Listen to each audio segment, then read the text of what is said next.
The harsh winds of the Colorado Territory swept across the mesa in the autumn of 1883, carrying with them the scent of sage and the promise of an early winter.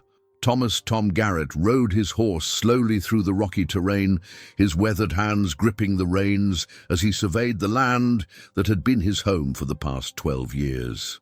At 41, Tom had built his ranch from nothing, carving out a life in the unforgiving wilderness where most men failed and returned east with broken dreams.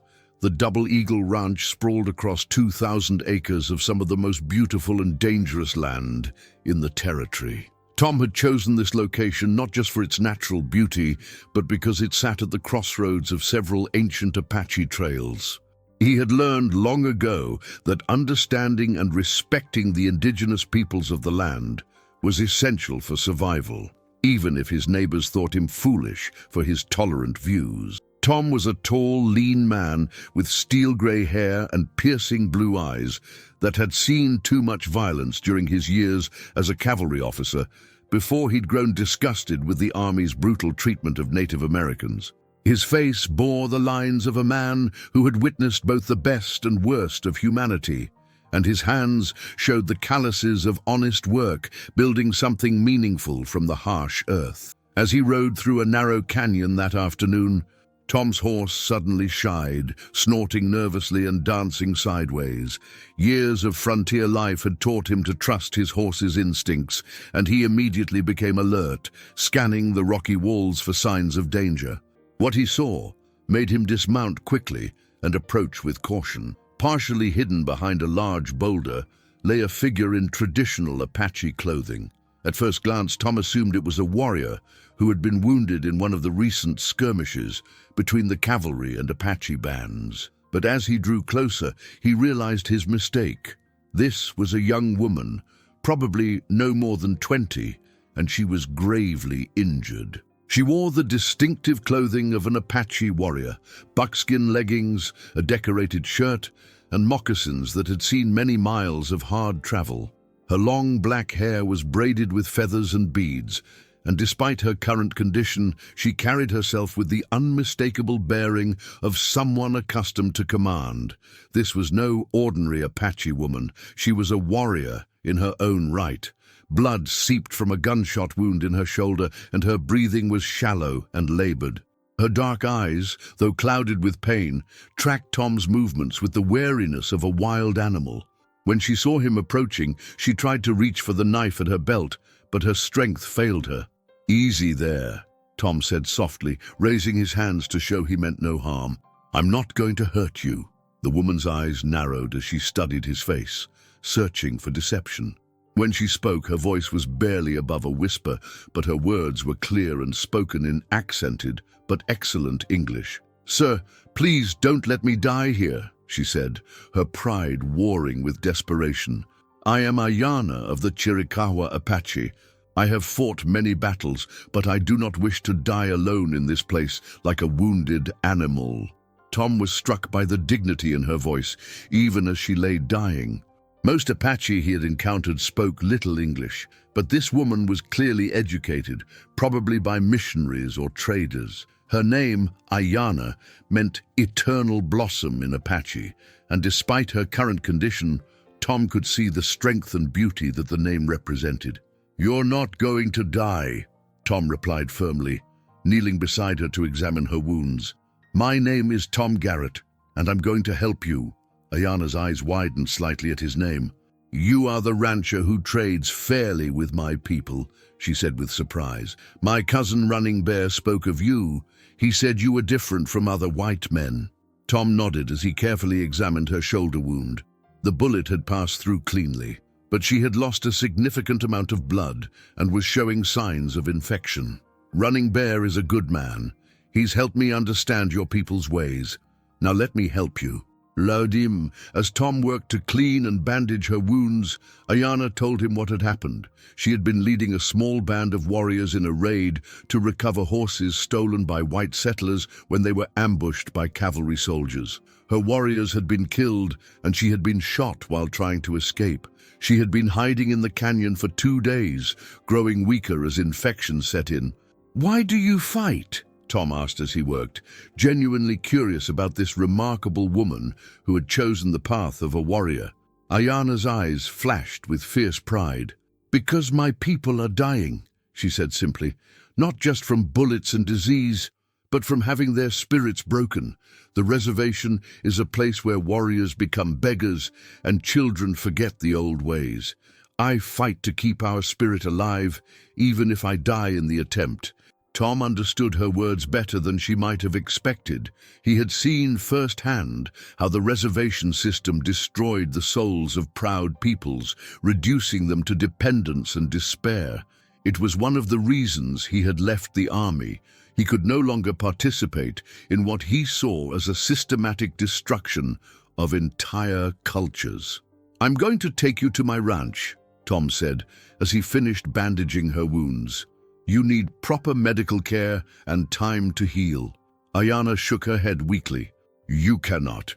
If soldiers find me there, they will kill us both. And your neighbors. They will not understand why you help an Apache warrior." "Let me worry about that," Tom replied. "Right now, your life is more important than their opinions." With great care, Tom lifted Aiyana onto his horse, supporting her as they made the slow journey back to the Double Eagle Ranch. She drifted in and out of consciousness during the ride, sometimes murmuring in Apache, sometimes gripping his arm with surprising strength when pain jolted her awake. When they reached the ranch, Tom's foreman, Miguel Santos, rushed out to meet them. Miguel was a Mexican vaquero who had worked for Tom for 8 years and had become his most trusted friend. His eyes widened when he saw the wounded Apache woman. "Patron," Miguel said quietly, "do you know what you're doing? If the cavalry finds her here, then we'll deal with that when it happens," Tom replied firmly. "Right now, she needs help, and I'm going to give it to her." Tom carried Aiyana into his ranch house, a sturdy adobe structure that his late wife had helped him design before her death from fever 3 years earlier. He placed her in the guest bedroom, the same room where Sarah had spent her final days, and began the careful process of treating her wounds properly. Over the next several days, Tom nursed Aiyana back from the brink of death. He cleaned her wounds, forced broth and water between her lips when fever made her delirious, and sat by her bedside during the long nights when her breathing became so shallow he feared she might slip away. During her lucid moments, they talked. Tom learned that Aiyana was the daughter of a respected war chief who had been killed in a cavalry attack 2 years earlier. She had taken up arms to avenge his death and to protect what remained of her band. She was intelligent, educated by a sympathetic missionary who had taught her English and arithmetic, and possessed of a strategic mind that had made her an effective leader despite her youth. "You could have been anything," Tom told her one evening as she sat up in bed for the first time, finally strong enough to eat solid food. "Teacher, translator, leader of your people in peaceful ways. Why choose war?" Aiyana looked at him with eyes that held depths of sadness and determination. "Because peace, as your people define it, means the death of everything I am," she replied.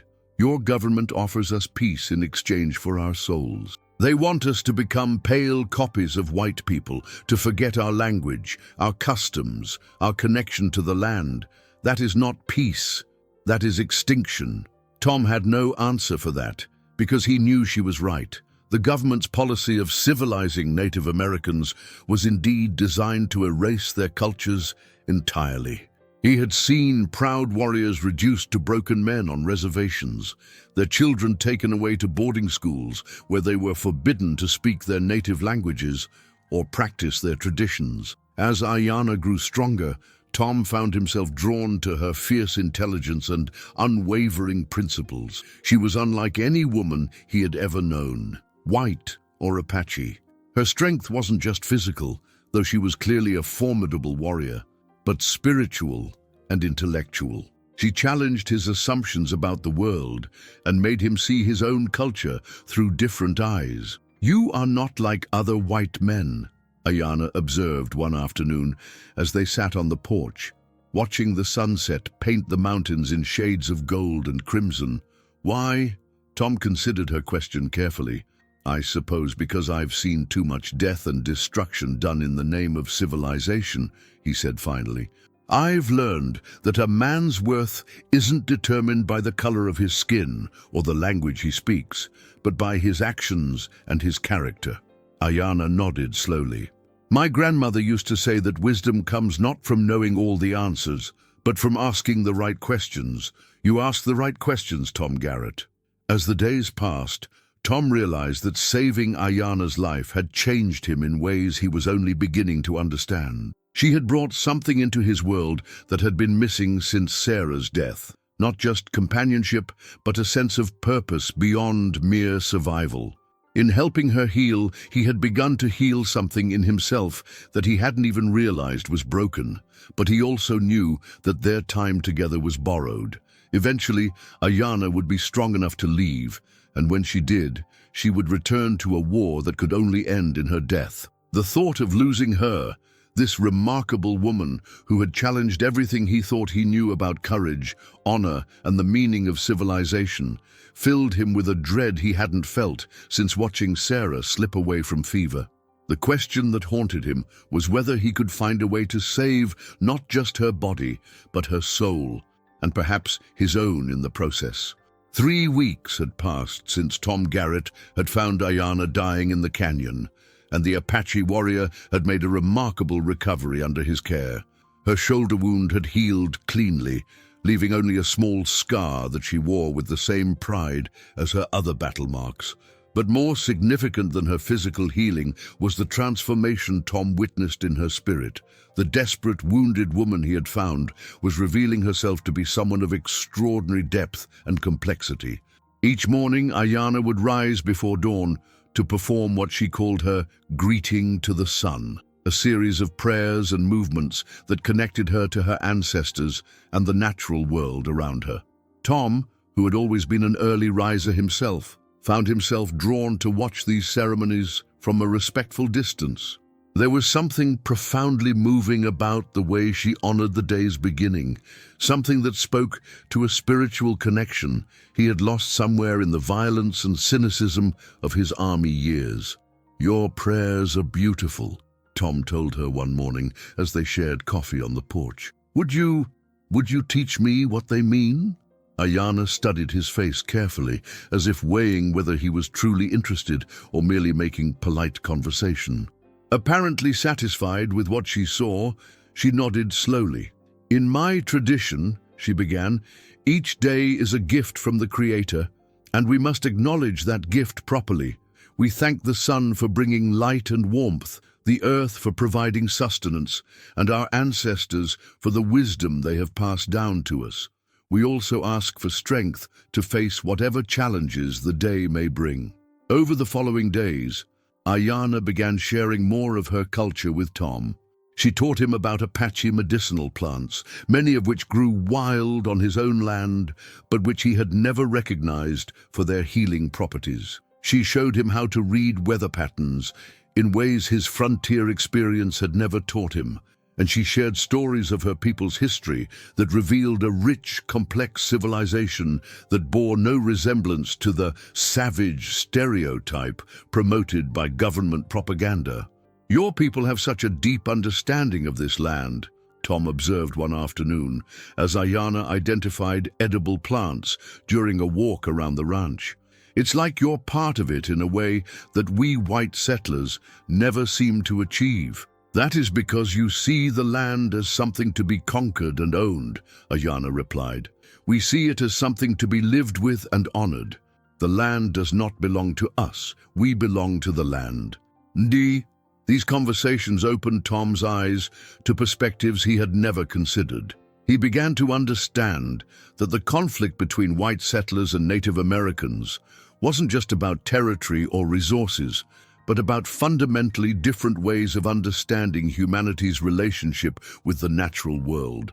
As Aiyana's strength returned, she began helping around the ranch, despite Tom's protests that she was his guest and should rest. She had a natural way with horses that amazed both Tom and Miguel, able to calm even the most spirited animals with a touch and a few soft words in Apache. She also proved to be an excellent tracker, and hunter, skills that had served her well as a warrior. "She is remarkable, Patron," Miguel confided to Tom one evening. "I have never seen anyone read the land the way she does. Yesterday, she found the tracks of a mountain lion that had been killing our calves, tracks that I had missed completely." But it wasn't just Aiyana's practical skills that impressed Tom. It was her intelligence, her humor, and her unexpected gentleness when she thought no one was watching. He had seen her with the ranch's animals, speaking to them in Apache as if they were old friends. He had watched her carefully tend a small garden of medicinal plants she had started behind the house, her warrior's hands surprisingly gentle as she nurtured new growth. The turning point in their relationship came during a violent thunderstorm that struck the ranch one night in early November. Tom was awakened by the sound of his horses screaming in terror, and he rushed out into the driving rain to find them panicking in their corral as lightning split the sky overhead.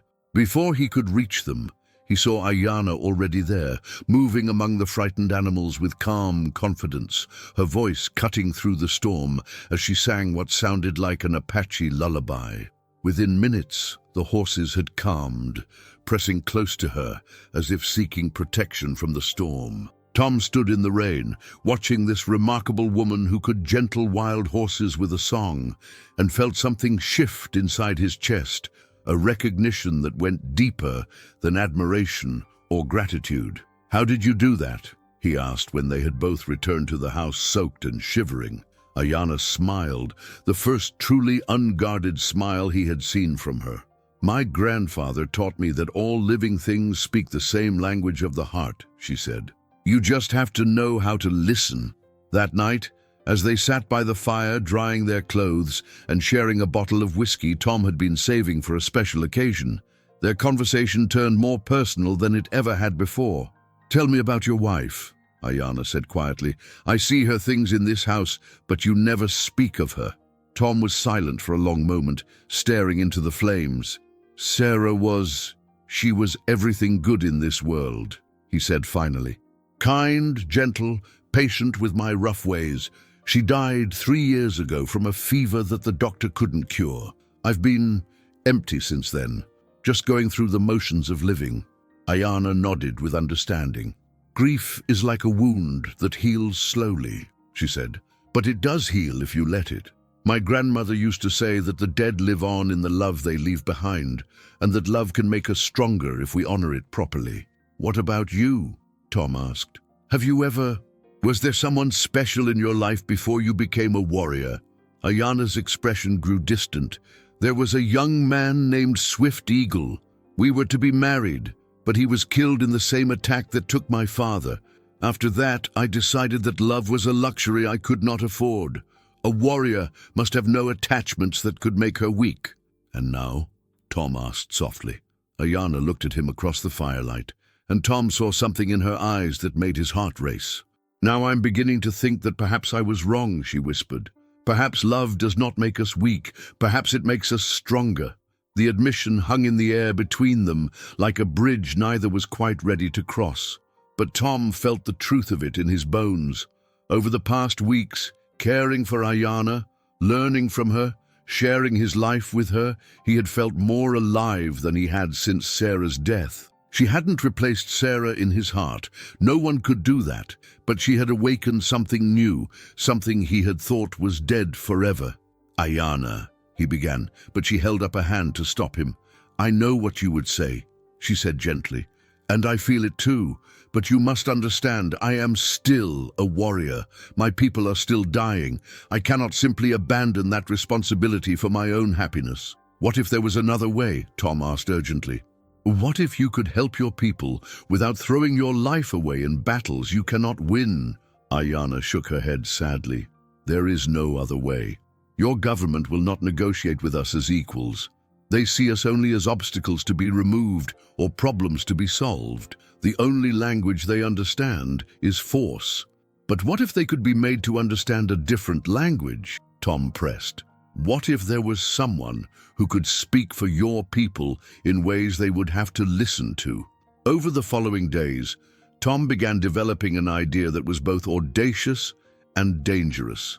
He had contacts in Washington from his army days, men who had respected his judgment and might be willing to listen to unconventional solutions to the Apache problem. What if Aiyana could be convinced to work with him to find a peaceful resolution to the conflict? Her intelligence, her education, her first-hand knowledge of both cultures could make her an invaluable advocate for her people. But when he broached the subject with her, Aiyana's response was immediate and firm. "You ask me to trust the same government that has broken every treaty it has ever made with my people," she said. "You ask me to believe that men who see us as less than human will suddenly develop consciences. I cannot do that, Tom. I will not betray my warriors by pursuing false hopes." "It's not about trust," Tom argued. "It's about finding alternatives to extinction. Because that's what you're facing, Aiyana. Your way of fighting can only end one way, with all of you dead and your people suffering unchanged." Their argument continued for days, sometimes heated, sometimes heartbreakingly gentle, but always honest. Tom could see the conflict in Aiyana's eyes, her growing feelings for him warring with her sense of duty to her people. He knew she was torn between the life she had chosen as a warrior and the possibility of something different, something that might offer hope not just for herself, but for her people.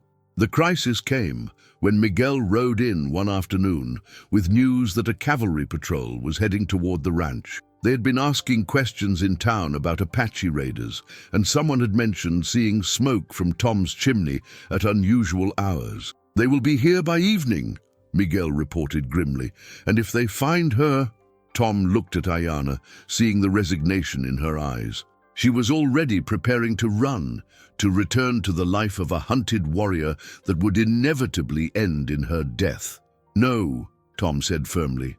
"There has to be another way." "There is no other way," Aiyana replied sadly. "This was always temporary, Tom. We both knew that." But as Tom watched her prepare to leave, he realized that he couldn't let her go, not just because he loved her, but because he believed she represented something more important than either of their individual lives. She was a bridge between two worlds, a chance for understanding that might never come again. The question was whether he could convince her to trust him with not just her life, but with the future of her people. The cavalry patrol arrived at the Double Eagle Ranch just as the sun was setting, their horses' hooves raising clouds of dust that glowed like gold in the fading light. Captain James Morrison, a young officer with ambitious eyes and a reputation for ruthless efficiency in dealing with Indian problems, led the 12-man detail. Tom Garrett met them at his front gate, his demeanor calm but alert. "Evening, Captain," Tom said, touching the brim of his hat in a gesture of polite respect. "What brings the cavalry to my ranch?" "We're tracking Apache raiders, Mr. Garrett," Morrison replied, his eyes scanning the ranch buildings for any sign of unusual activity. "We have reports of a wounded warrior who escaped our last engagement. Someone matching that description was seen in this area." "Haven't seen any Apache warriors," Tom said truthfully. Aiyana was hidden in the root cellar beneath his kitchen, a space he had prepared for emergencies. "But you're welcome to search the property if you think it's necessary." Morrison's eyes narrowed. He'd heard rumors about Tom Garrett, stories that the former cavalry officer had gone soft on Indians, that he traded with them fairly and treated them with more respect than military protocol recommended. Such attitudes were viewed with suspicion by younger officers eager to make their reputations in the Indian wars. "We'll take you up on that offer," Morrison said, dismounting and signaling his men to spread out and search the buildings. For the next hour, Tom watched with carefully controlled tension as the soldiers searched every building on his ranch. They found nothing, of course, but Morrison seemed reluctant to give up. As the search concluded, he approached Tom with a calculating expression. "You know, Garrett, there are some in the territory who question your sympathies regarding the Apache situation," Morrison said. "Some wonder if your previous military service has left you with misguided notions about these savages." Tom's jaw tightened, but he kept his voice level. "My military service taught me to distinguish between combatants and non-combatants, Captain." It also taught me that treating people with basic human dignity doesn't make a man weak. It makes him civilized. Morrison's face flushed with anger at the implied criticism. These Apache aren't people, Garrett. They're obstacles to progress. The sooner men like you understand that, the sooner we can bring peace to this territory. After the patrol finally left, Tom helped Aiyana emerge from her hiding place. She was pale but composed, having heard every word of the exchange through the thin floorboards. "Now you see what I mean," she said quietly. "That young officer, he is the future of your people's policy toward mine. Men like him will never listen to reason or appeals for justice. They see us as animals to be exterminated." Dean! Tom couldn't argue with her assessment of Morrison, but he wasn't ready to give up on his larger plan. "Not all white men think like Morrison," he said. "There are others, men with influence, who might be willing to listen if the right person spoke to them." "And you think I am that person?" Aiyana asked with bitter humor. "A woman warrior who has killed soldiers and raided settlements. They would hang me before I could speak a word." "Not if you came to them as my wife," Tom said quietly. The words hung in the air between them like a challenge. Aiyana stared at him, her dark eyes wide with shock. "Your wife?" she whispered. Tom took her hands in his, feeling their strength and the calluses from years of handling weapons and tools. "Marry me, Aiyana. Not just for protection, but because I love you. Because together we might be able to do something that neither of us could accomplish alone." Aiyana pulled her hands away, turning to stare out the window at the darkening landscape. "You asked me to abandon everything I am," she said, "to give up my identity as a warrior, to trust in a system that has shown my people nothing but betrayal and cruelty." "I'm asking you to transform what you are," Tom replied, "to become a different kind of warrior, one who fights with words and law instead of bullets and arrows. Your people need advocates, Aiyana, not more martyrs." The debate continued through the night and into the following days. Tom presented his plan in detail. They would marry and travel to Washington, where his military connections could arrange meetings with influential politicians and policymakers. Aiyana would speak for her people not as a defeated enemy begging for mercy, but as an educated, articulate representative demanding justice. "I have friends in Congress," Tom explained, "men who are growing uncomfortable with the military's heavy-handed approach to Indian affairs. They're looking for alternatives, but they need someone who can speak to them in terms they understand while representing Apache interests authentically." Aiyana listened to his arguments, but her resistance remained strong. "And what happens when these politicians make promises they have no intention of keeping?" she asked. "What happens when they use my words to justify policies that are even more destructive to my people?" "Then at least we will have tried," Tom said. "At least we will have given peace a chance before watching your people destroy themselves in a war they cannot win." The turning point came when Miguel brought news from town that changed everything. A large band of Apache warriors, led by a chief named Victorio, had been cornered by the army in the mountains to the south. The battle had been fierce and bloody, with heavy casualties on both sides. Among the Apache dead was a young warrior named Running Bear, Aiyana's cousin, the man who had spoken favorably of Tom to his people. When Aiyana heard the news, she collapsed to her knees, her warrior's composure finally cracking as grief overwhelmed her. Tom knelt beside her, holding her as she wept for her cousin and for all the young men who would never return to their families. "How many more must die?" she whispered through her tears. "How many more funerals must I attend before this madness ends?" "No more," Tom said firmly. "Not if we can help it. Not if we can find another way." That night, Aiyana made her decision. She would marry Tom and accompany him to Washington, not because she believed in the goodness of white politicians, but because she could no longer bear to watch her people die in a hopeless war. Their wedding was a simple ceremony performed by the circuit preacher who visited the ranch twice a year. Miguel and his wife served as witnesses, and Aiyana wore a dress that had belonged to Tom's first wife, altered to fit her smaller frame. She had insisted on incorporating Apache elements into the ceremony, burning sage for purification and speaking vows in her native language as well as English. "I promise to be your partner in all things," she said in English, her voice strong and clear. "To stand beside you in this fight for justice and to love you with all the strength of my warrior's heart." Tom's response was equally heartfelt. "I promise to honor your people as my own, to fight for their rights with the same dedication you have shown, and to love you not despite your strength, but because of it." 3 weeks later, they departed for Washington, leaving Miguel in charge of the ranch. The journey east was long and difficult, made more challenging by the stares and whispered comments Aiyana attracted in the towns where they stopped. Many people had never seen an Apache woman in white women's clothing, and her exotic beauty and dignified bearing drew attention wherever they went. In Washington, Tom's contacts proved as valuable as he had hoped. Senator Henry Dawes, chairman of the Committee on Indian Affairs, agreed to meet with them, as did several other influential politicians who were beginning to question the military's approach to Indian policy. Aiyana's first appearance before a congressional committee was a sensation. Dressed in a simple but elegant gown, her long black hair styled in the fashion of white society, but adorned with a single eagle feather, she presented a striking figure as she spoke with quiet authority about the suffering of her people. "Gentlemen," she began, her voice carrying clearly through the chamber, "you see before you not a savage or a curiosity, but a human being who has lost family, friends, and homeland to policies that serve no one's interests. Not yours, not ours. I come to you not as a defeated enemy, but as a representative of a proud people who wish only to live with dignity on the land that has been ours for countless generations."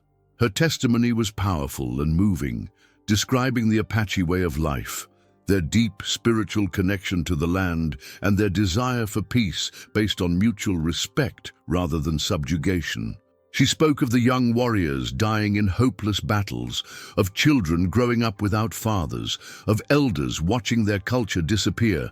"You have the power to end this cycle of violence," she concluded, "not through more military campaigns, but through justice, through honoring the humanity of all peoples, and through policies that recognize our right to exist as Apache people while living in peace with our neighbors." The impact of her words was immediate and profound. Several senators who had previously supported military solutions began advocating for peaceful alternatives.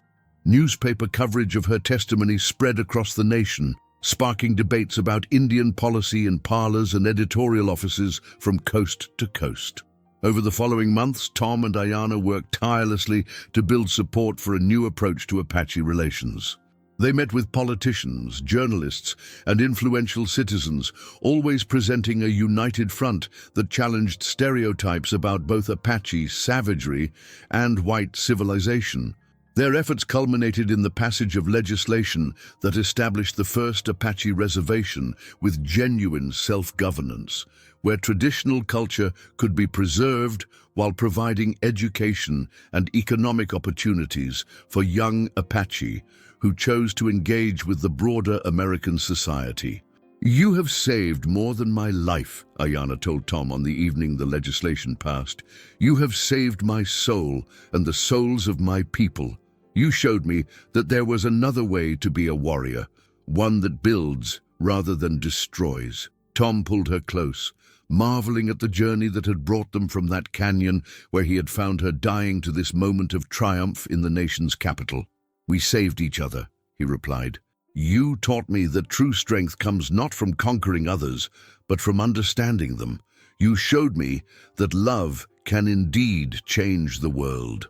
Years later, when historians wrote about the peaceful resolution of the Apache Wars, they would credit the remarkable partnership between a former cavalry officer and an Apache warrior who had chosen love over vengeance, hope over despair, and the difficult path of peace over the easier road of continued conflict. Their story became a testament to the power of two people from different worlds to find common ground and create something beautiful from the ashes of hatred and misunderstanding. In saving each other, they had indeed saved their souls, and perhaps the soul of a nation struggling to live up to its highest ideals. The end. Important disclaimer. This story is completely fictional and was created exclusively for entertainment purposes. All characters, events, place names, and situations are products of imagination and do not represent real people, living or deceased, nor actual historical events. Any resemblance to reality is purely coincidental.